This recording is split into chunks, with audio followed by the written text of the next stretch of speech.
guys, welcome to my vlog. Ayan guys, at may lakad kami guys ngayon sa anak ko. Pupunta kami dun guys sa Josefina Beach Resort po. Ayan, magano lang kami ng gasolina guys kasi may konting layo lang po yung pupuntahan po namin ngayon.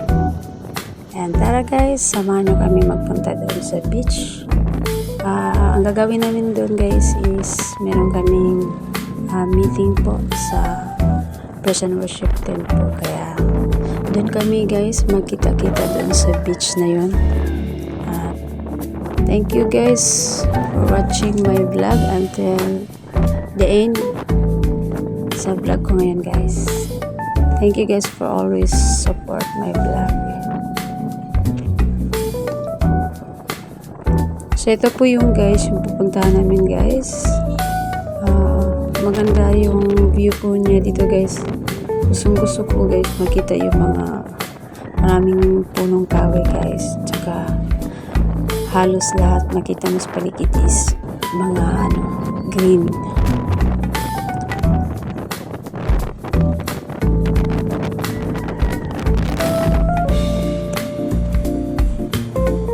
Maganda yung panahon namin ngayon guys pagpunta sa beach po.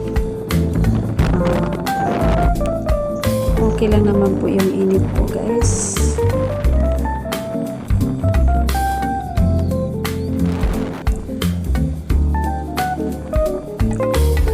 So yung naka-tricycle po guys, kasamahan po namin yan.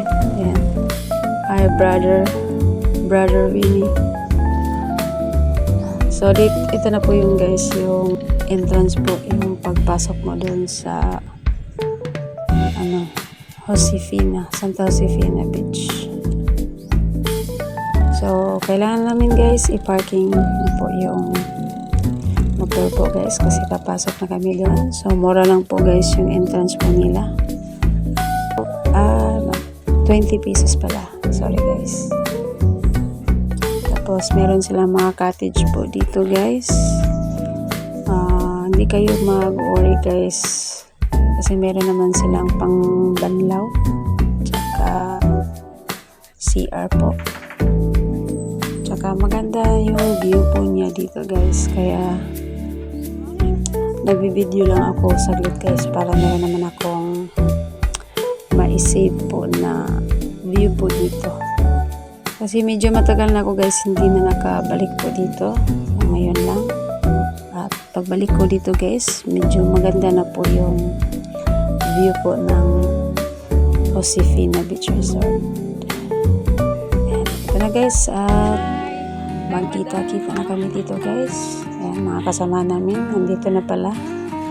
Nag-i-start na pala guys yung meeting. Ayan, medyo na late lang po kami guys.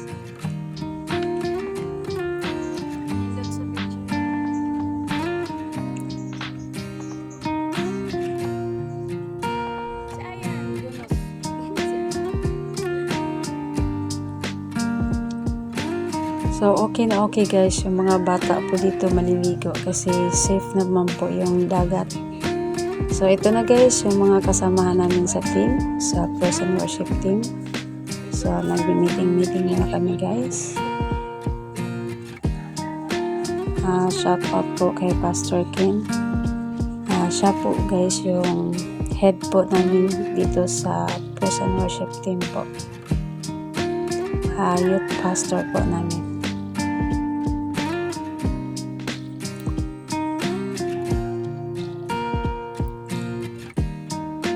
So tara guys, kain na tayo guys kasi medyo gutom guys. Morning kasi yung pagpunta namin dito. So I'm sure wala pang mga kain sa breakfast po. So kakain na kami guys. At medyo marami-rami din yung mga baon pala. At syempre busog po yan guys. At thank you sa foods. Masarap yung mga foods namin ngayon guys. Andyan pa yung mais ko guys. Thank you sa nag-sponsor sa mais.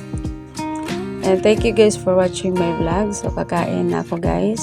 Salamat sa walang sawang pag-support po sa mga vlog ko. And God bless to everyone guys. See you next vlog po.